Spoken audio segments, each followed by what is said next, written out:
नमस्कार, आप देख रहे हैं प्राथमिक क्षेत्रों के आर्थिक विकास को समर्पित ये कार्यक्रम कृषि दर्शन, जिसमें हम बातें करते हैं विकास की।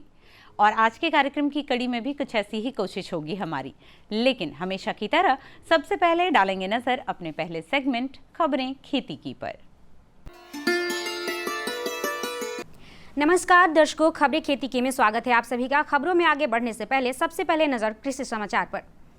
ग्रामीण स्वरोजगार योजना के तहत रूडसेट संस्थान वैशाली द्वारा दिया जा रहा मुर्गी पालन का प्रशिक्षण। मंजर आते समय आम के पेड़ों की करे विशेष देखभाल एवं किसानों के लिए बेहद उपयोगी स्प्रिंकलर मशीन। ग्रामीणों में बेरोजगारी की समस्या के समाधान हेतु सरकार ग्रामीण स्वरोजगार योजना का संचालन कर रही है। इस योजना के तहत वैशाली जिला के हाजीपुर में रूडसेट संस्थान द्वारा 10 दिवसीय मुर्गी पालन का ट्रेनिंग दिया जाएगा। इसके लिए ऑनलाइन और ऑफलाइन आवेदन लिया जा रहा है। विस्तृत जानकारी दे रहे हैं सुनील कुमार। सर, अभी हमारे यहाँ ग्रामीण स्वरोजगार योजना के अंतर्गत मुर्गी पालन का ट्रेनिंग जल्द से जल्द कंडक्ट कराया जाएगा। इसके लिए ऑनलाइन और ऑफलाइन दोनों माध्यम से एप्लीकेशन अभी लिए जा रहे हैं और बहुत जल्द इसकी ट्रेनिंग यहाँ पे शुरुआत हो जाएगी।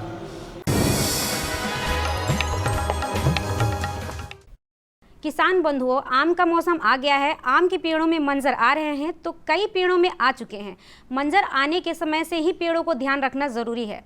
ऐसे में यह ध्यान रखना आवश्यक है कि किसान इसका प्रबंधन कैसे करे जिससे मंजर और टिकोले कम गिरे और उन्हें अच्छी उपज मिल सके।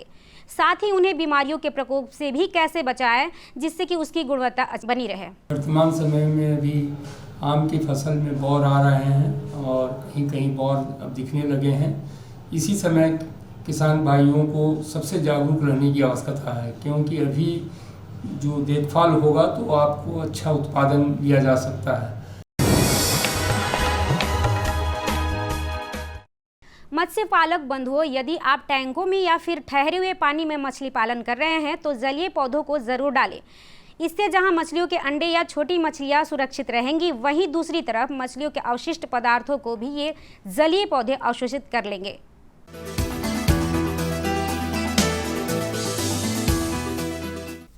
किसान भाई बहनों, समय के साथ साथ कृषि के क्षेत्र में भी तकनीकी दृष्टिकोण से काफ़ी बदलाव आए हैं। इन नवीनतम तकनीकों का उपयोग किसानों की समृद्धि सुनिश्चित कर रहा है। सफलता की कड़ी में आज हम आपको मिलवाने जा रहे हैं ग्राम फरीदपुर जिला वैशाली के एक ऐसे कर्मठ किसान प्रभुदयाल सिंह जी से, जो कि नवीनतम तकनीकों का प्रयोग कर टमाटर का उत्पादन कर रहे हैं और सफलता के सोपान चढ़ रहे हैं। आइए उनसे ही जानते हैं उनकी सफलता की कहानी। किसान भाई बहनों, अगर आप बैगन की खेती करने जा रहे हैं तो अच्छे उत्पादन के लिए आप उसके उन्नत प्रभेदों का ही प्रयोग करें। इन किस्मों का चुनाव आप अपने क्षेत्र और बाजार की मांग को ध्यान में रखते हुए कर सकते हैं। बैगन के उन्नत प्रभेदों में से प्रमुख है पूसा अनमोल, पूसा मेघ, अलका, केशव, पूसा अंकुर, पूसा श्यामला, पूसा उपकार आदि।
स्प्रिंकलर या फुहारा सिंचाई तकनीक ड्रिप सिंचाई की तरह ही बूंद बूंद सिंचाई तकनीक है। इसे बौछारी सिंचाई भी कहा जाता है।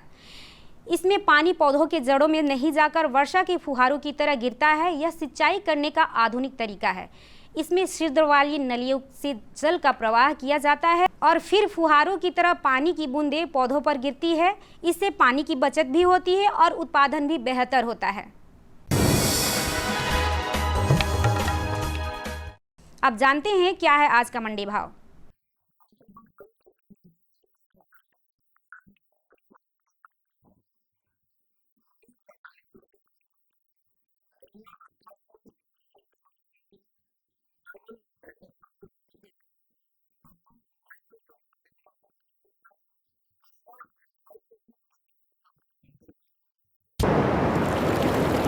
अब समय है मौसम पूर्वानुमान का।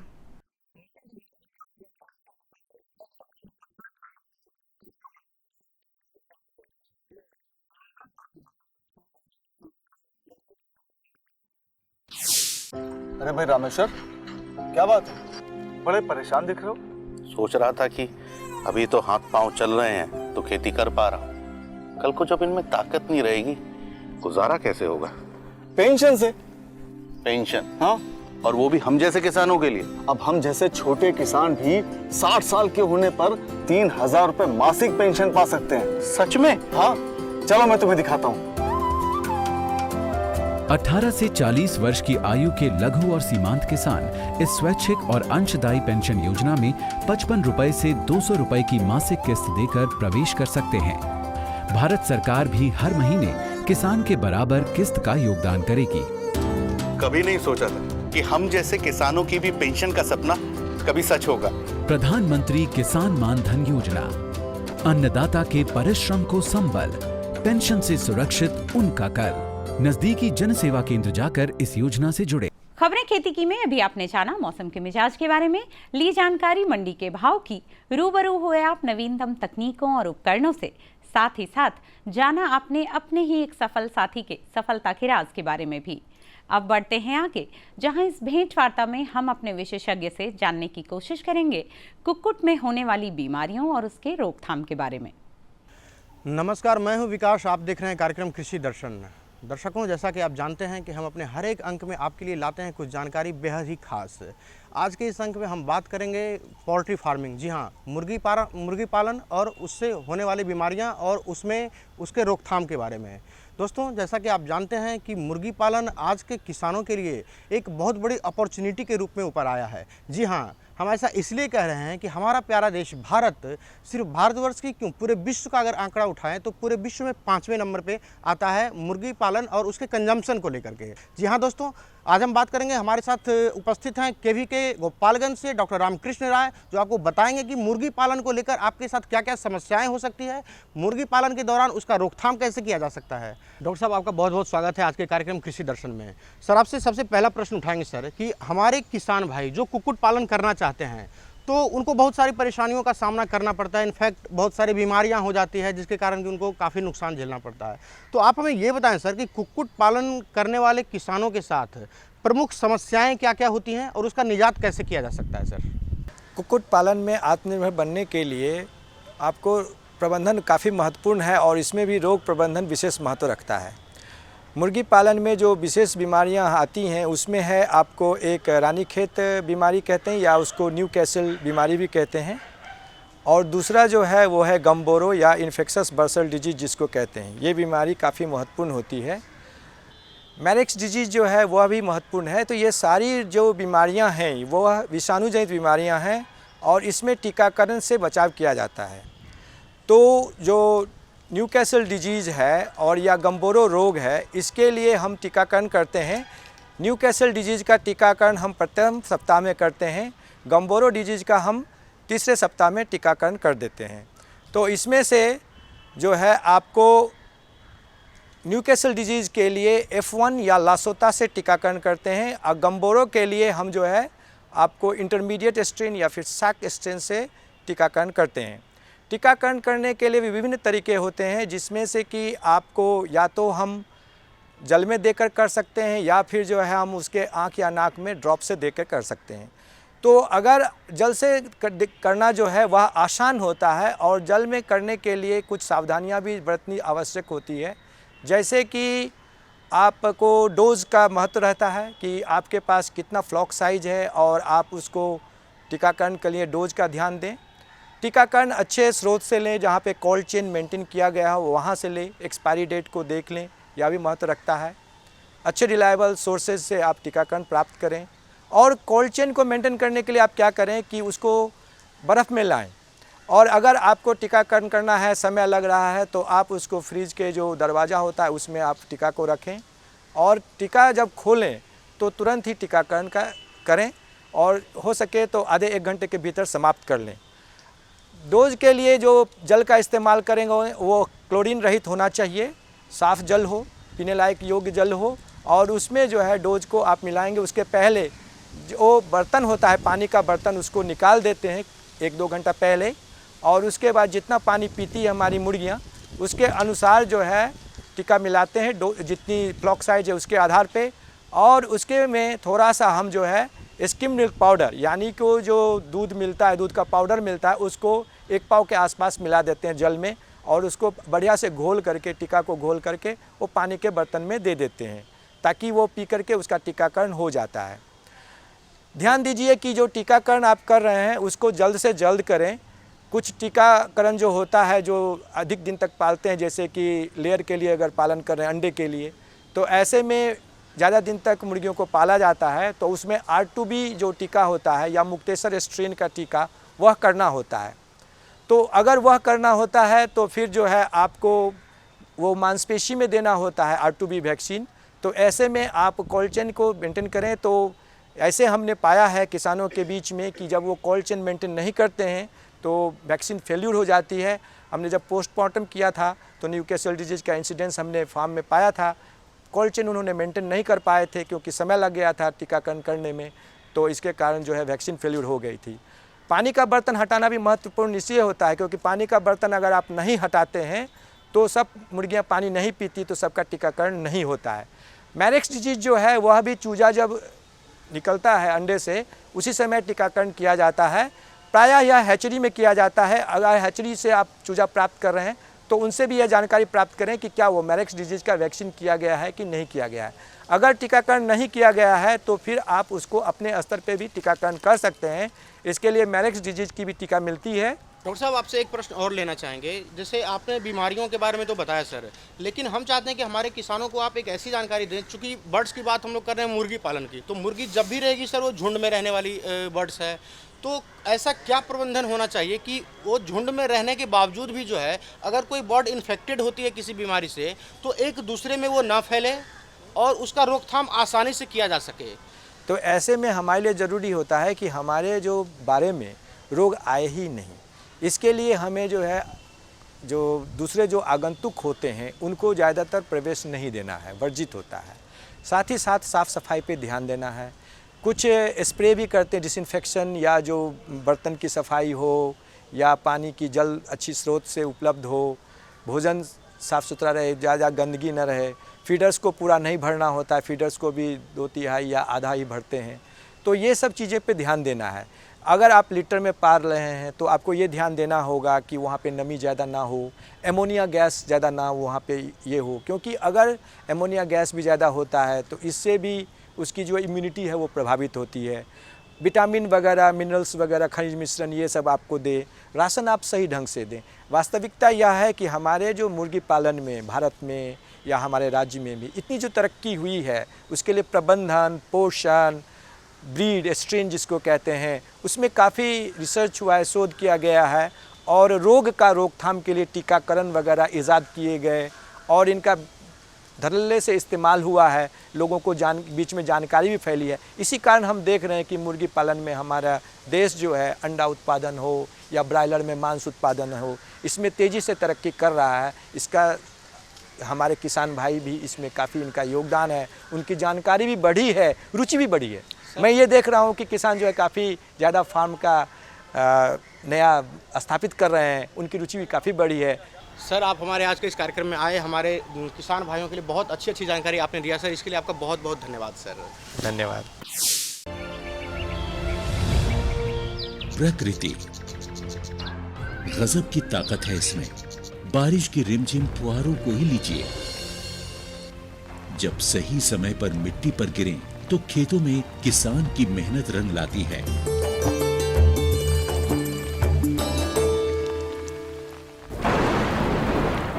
लेकिन वही बारिश बेमौसम हो जाए तो फिर तबाही का मंजर दिखाती है।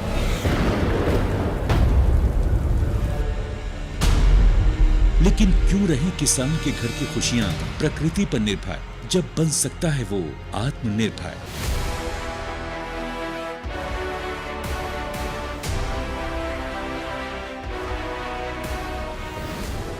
किसानों को प्राकृतिक आपदाओं की वजह से फसली नुकसान होने की स्थिति को ध्यान में रखते हुए भारत सरकार ने 2016 में प्रधानमंत्री फसल बीमा योजना की घोषणा की। इस बीमा योजना का उद्देश्य विभिन्न प्रकार की प्राकृतिक आपदाओं जैसे ओले गिरना, जल भराव, बाढ़ का आना, बादल फटना, प्राकृतिक रूप से आग लग जाना, भूस्खलन, चक्रवाती तूफान, बेमौसम बारिश, फसल की बीमारियां, आकाशीय बिजली, कीटों के हमले वगैरह से होने वाले नुकसान की स्थिति में किसानों को वित्तीय सहायता प्रदान करना है। इस बीमा योजना के अंतर्गत फसल की विभिन्न अवस्थाओं को शामिल किया गया है, यानी पूरे फसल चक्र का सुरक्षा कवच। जिस दिन फसल काटकर खेत में सुखाने के लिए फैलाई, उसके अगले ही दिन मूसलाधार बारिश हो गई, सारी उपज बर्बाद हो गई। लेकिन ये तो अच्छा था कि मैंने फसल का बीमा करा रखा था, मैं नुकसान से बच गया और क्लेम की रकम भी मुझे आसानी से मिल गई। सारा भुगतान मेरे बैंक अकाउंट में हो गया। प्रधानमंत्री फसल बीमा योजना बहुत ही लाभकारी है और इसकी प्रक्रिया बहुत ही सरल है। पहली बात तो ये समझिए कि अगर आप अधिसूचित फसलों की खेती करने वाले किसान हैं, तो आप फसल बीमा के लिए पात्र हैं। इसमें काश्तकार किसान और बटाईदार सहित सभी किसान शामिल हैं। अनाज, दलहन, तिलहन और कुछ वार्षिक वाणिज्यिक फसलों को PMFBY के अंतर्गत कवर किया जाता है। ये दुनिया की तीसरी सबसे बड़ी और कामयाब फसल बीमा योजना है। केंद्र सरकार और राज्य सरकारों के अलावा 18 बीमा कंपनियां, 540 बैंक तथा 45,000 जन सेवा केंद्र प्रधानमंत्री फसल बीमा योजना को किसानों तक पहुंचाने में कार्यरत हैं। इस योजना में प्रीमियम कम होने के कारण सभी स्तर के किसान इसका लाभ ले सकते हैं। खरीफ फसलों के लिए बीमित राशि का 2% प्रीमियम, रबी फसलों के लिए बीमित राशि का 1.5% प्रीमियम और बागवानी एवं वाणिज्यिक फसलों के लिए 5% प्रीमियम है। किसानों के लिए ये योजना कितनी लाभदायक है, इस बात का अंदाजा इससे ही लगाया जा सकता है कि 2016 में योजना की शुरुआत के बाद पहले 3 सालों में किसानों ने प्रीमियम के रूप में 13,000 करोड़ रुपए का भुगतान किया, जबकि अब तक फसलों के नुकसान के क्लेम के रूप में उन्हें 60,000 करोड़ रुपए मिल चुके हैं, यानी जमा राशि के मुकाबले 4.5 गुना अधिक राशि दावों के रूप में प्राप्त हो चुकी है। अब तक हर साल खरीफ और रबी के मौसम के दौरान 5 करोड़ से भी अधिक किसान इस योजना से जुड़े हैं। 2020 के लिए बीमा कराने की प्रक्रिया शुरू हो चुकी है। पंजीकरण की कट ऑफ तिथि हर राज्य में अलग अलग तय होती है। अपने क्षेत्रों या गांवों की अधिसूचित फसलों की सूची, बीमित राशि एवं कट ऑफ तिथि की अधिक जानकारी के लिए आप निकटतम कृषि अधिकारी, जन सेवा केंद्र एवं बीमा कंपनी के प्रतिनिधि से संपर्क करें। www.pmfby.gov.in पर लॉगिन करके या फसल बीमा ऐप क्रॉप इंश्योरेंस ऐप का उपयोग करके अपनी फसल के नामांकन के लिए आवेदन किया जा सकता है। नामांकन के लिए इन दस्तावेजों की जरूरत होती है: नवीनतम आधार कार्ड, मोबाइल नंबर, बैंक खाता विवरण, भू अभिलेख दस्तावेज जिसमें जमीन के कागजात और राज्य सरकार द्वारा निर्देशित कोई भी अन्य दस्तावेज। कैसे मिलेगा फसल नुकसान होने पर दावे का भुगतान? PMFBY योजना में बीजों की बुआई से लेकर फसल कटाई के बाद सुखाने के उद्देश्य से खेतों में 14 दिनों तक फैलाई जाने वाली फसलों के पूरे फसल चक्र के दौरान जोखिम के कवर को प्रदान करता है। स्थानीय आपदा के कारण या अगर फसल कटाई के बाद बीमित फसलों को प्राकृतिक आपदा से नुकसान होता है, तो बीमित किसान को 72 घंटे के भीतर इसकी सूचना बीमा कंपनी, बैंक या फिर राज्य सरकार के अधिकारियों या बीमा कंपनी के टोल फ्री नंबर पर देना आवश्यक है। जोखिमों में उपज हानि का आकलन फसल कटाई प्रयोगों के आधार पर किया जाता है। आपदा के कारण हुए नुकसान पर किसान को बीमा कंपनी द्वारा क्लेम राशि का उचित भुगतान मिलता है। क्लेम राशि का भुगतान सीधे किसान के बैंक खाते में किया जाता है। शिकायत निवारण के लिए किसान बीमा कंपनी, निकटतम बैंक शाखा या ब्लॉक या जिला कृषि कार्यालय में संपर्क कर सकते हैं। वो अपनी शिकायतों के लिए जिला और राज्य स्तरीय शिकायत निवारण समिति तक भी पहुंच सकते हैं।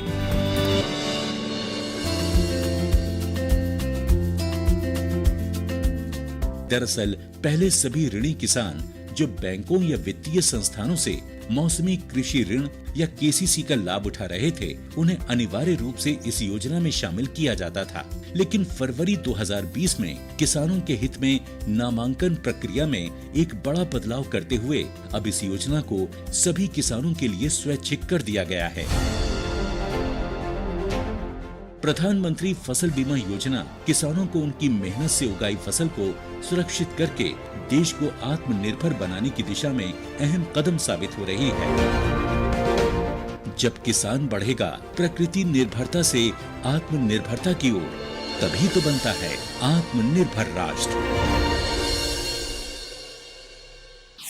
इसी तरह जैसे कि अभी हमने बात की कि कुक्कुटों में बीमारियों से उनकी उत्पादकता या उनमें मांस उत्पादन कम हो जाता है, वैसे ही आम और लीची जिनका अभी मौसम भी है, तो उनकी उत्पादकता प्रभावित ना हो, कैसे उनमें हम कीट प्रबंधन करें, कैसे उनमें कीड़ों का प्रकोप हम रोकें, इस बारे में अब लेंगे जानकारी अपने विशेषज्ञ से इस साक्षात्कार के जरिए।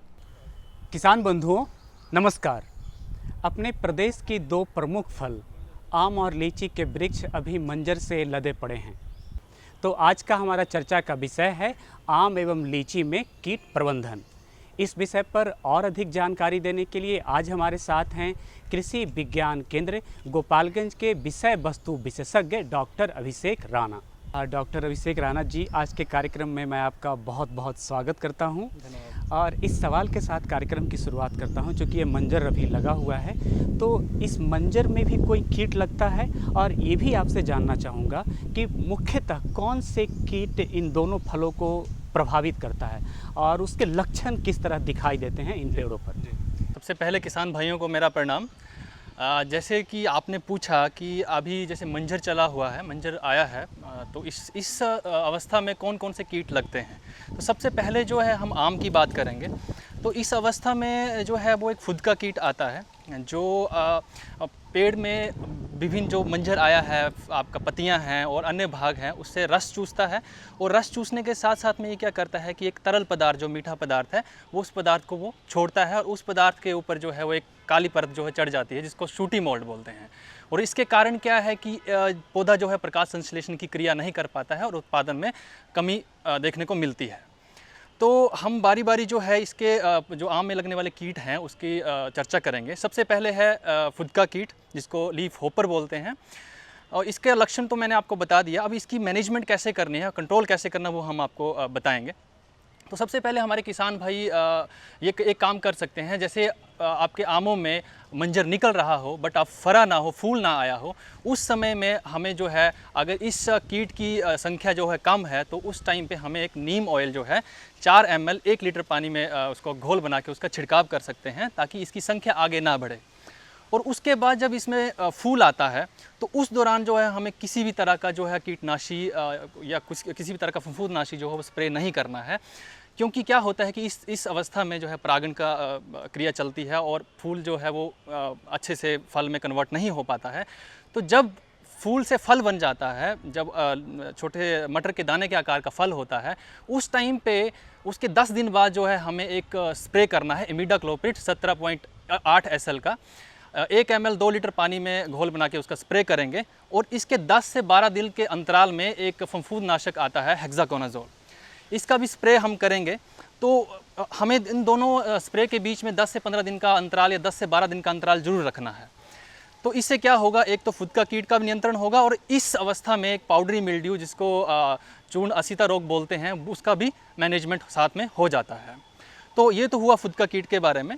इसके बाद जो कीट आता है वो जब आम में गुठली बनता है, जो जिसको मार्बल स्टेज बोलते हैं, तब एक कीट आता है फल छेदक। तो ये कीट क्या करता है, इस कीट की मादा जो है वो फल में अंडा देती है, फल की बाहरी सतह में, और इसके पिल्लू जो हैं वो फल में अंदर घुस के अंदर गूदे को खाते हैं। और बाद की स्टेज जब आती है तब हमें पता चलता है कि आम जो है हमारा सड़ना शुरू हो चुका है और नीचे गिर जाता है। तो हमें क्या करना है, इसी स्टेज में हमें एक केमिकल है एमामेक्टिन बेंजोएट या फिर इंडोक्सा कार्ब जो है 1 ml 2 लीटर पानी में घोल बना के उसका स्प्रे करना है, ताकि मादा जो हो अंडे ना दे पाए और आगे जो है वो उसका डैमेज ना हो पाए। डॉक्टर अभिषेक जी, जैसे अभी आपने कुछ ही कीट के बारे में बताया है, तो मैं आपसे ये चाहूँगा कि और जो मुख्य रूप से जो ज़्यादा अधिक प्रभावित करता है हमारे आम को, उसके बारे में हमारे किसानों को बताएं। एक और मुख्य कीट है, ये कीट का नाम है फल मक्खी। ठीक है, फल मक्खी नाम से ही पता चल रहा है कि ये फल को ग्रसित करने वाली मक्खी है। इसमें क्या होता है कि ये मक्खी जो है, ये अध पका आम जब होता है, जब पूरी तरह से पका नहीं होता है, जब अध पका आम होता है तो इसकी बॉडी का, इसके शरीर का एक नुकीला भाग होता है, उस भाग की मदद से वो उस फ्रूट को पंक्चर करती है और उसके अंदर जो है 10 से 12 अंडे गुच्छे में दे देती है। और जब वो अंडे दे देती है उसके बाद जो है वो पिल्लू उससे निकलते हैं अंदर और धीरे धीरे खाना जो है वो शुरू करते हैं। शुरुआती स्टेज में इसका पता नहीं चल पाता है किसान भाइयों को, और उसके बाद जब वो फल सड़ने लगता है, गिरने लगता है, तब जो है एडवांस स्टेज में उनको पता चलता है, जब उसके प्रबंधन का कोई लाभ नहीं हो पाता है। तो इसके प्रबंधन के लिए हमें पहले से ही तैयार रहना है। सबसे पहले क्या करना है, हमें एक फ्रूट फ्लाई ट्रैप मिलता है, जो फल मक्खी ट्रैप बोलते हैं उसको। वो ट्रैप जो है वो 1 हेक्टेयर में 15 से 20 ट्रैप जो है आप 5 से 6 फीट के हाइट में पौधे के ब्रांचेस में लगा सकते हैं। उससे 2 तरह का लाभ हमें होता है। एक तो क्या होता है, हमें इस कीट के आगमन का पता चल जाता है कि कीट जो है हमारे बगीचे में प्रवेश कर चुका है। और दूसरा क्या है कि जब ये कीट का नर जो है वो उस ट्रैप में अंदर फंस जाता है, तो कीट नर और मादा के बीच में जो मेटिंग होता है वो डिस्टर्ब हो जाता है। इस कारण जो है इनका आगे का जीवन चक्र जो है वो प्रभावित होता है। डॉक्टर अभिषेक जी, आपने बहुत ही साधारण शब्दों में और बहुत ही विस्तार से कीटों के प्रबंधन के बारे में हमारे किसानों को जानकारी दिया। आज कार्यक्रम में आए, इसके लिए बहुत बहुत धन्यवाद। धन्यवाद। उम्मीद है कि इन जानकारियों का आप पूरा लाभ ले पाएंगे। कुछ ऐसी ही और भी नई जानकारियां, नए विषय और नए विशेषज्ञों को लेकर होंगे फिर हाजिर कार्यक्रम की अगली कड़ी में।